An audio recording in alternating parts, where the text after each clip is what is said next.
جی پروین اختر کہہ رہی ہیں ماشاءاللہ آپ کی باتیں، بہت شکریہ جناب، بہت شکریہ، خوش رہیں جناب۔ اچھا جی، تو بات یہ ہے کہ میں ڈنڈی نہیں مارتی تھی، بچوں کو بہت دھیان سے پڑھاتی تھی اور پھر اپنے بچوں کو بھی آ کے پڑھاتی تھی، تو میں بہت تھک جاتی تھی۔ تو میں نے سوچا کہ یہ ٹیچری تو بڑا مشکل کام ہے جناب، بس اپنے بچوں کو ہی پڑھا لیں۔ 3 بچے تھے اور مجھے ہی پڑھانا ہوتا تھا، تو پھر بہت مشکل ہو جاتا تھا۔ میں ہوں نا ذرا تھوڑا سا کہ وہ پوزیشن بھی لینی ہے، اچھی سی پڑھائی کرنی ہے اور آگے بھی کچھ کامیاب ہونا ہے، تو اللہ تعالیٰ نے پھر کامیاب کیا، میری محنت کا مجھے صلہ ملا، بچوں کو بھی محنت کا صلہ ملا، کیونکہ بچے بھی پھر ظاہر ہے محنت کرتے تھے جب انہیں پتہ چل جاتا تھا کہ ماما نے تو کم پہ ماننا نہیں ہے۔ تو ماشاءاللہ سارے جو ہیں تو اچھے پوزیشن بھی لیتے تھے اور جو بننا چاہتے تھے۔ یہ ہمیشہ سے کہتا تھا میرا بیٹا، جہاں میں ابھی آئی ہوئی ہوں، تو کہتا تھا کہ میں نے نا پائلٹ بننا ہے، تو میں کہتی تھی کہ نہیں پائلٹ نہ بنو، تم میرے ایک ہی بیٹے ہو، میں نہیں چاہتی ہوں کہ تم پائلٹ بنو، لیکن اس کو شوق تھا۔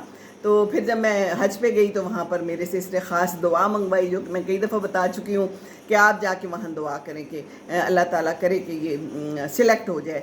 تو میں نے کہا اچھا میں دعا کروں گی کہ اللہ اس میں بہتری ڈال دے، تو کہتا ہے کہ بس آپ نے ضرور دعا کرنی ہے۔ تو بس پھر دعا کر دی، سلیکٹ ہو گیا، الحمدللہ پائلٹ ہے، جہاز چلاتا ہے اور بس ٹھیک ہے۔ اللہ کا بہت احسان ہے، اللہ جو کام کرتا ہے نا وہ اچھا کرتا ہے، ہمیں نہیں پتہ ہوتا کہ ہمارے لیے کیا چیز بہتر ہے۔ دوسری بیٹی کہتی تھی ڈاکٹر بننا ہے، تو الحمدللہ وہ بھی ڈاکٹر بن گئی، اور تیسری والی جو ہے اس نے اچھی پڑھائی کر لی ماشاءاللہ، تو اچھی جاب بھی کرتی ہے، لم سے وہ پڑھی ہے۔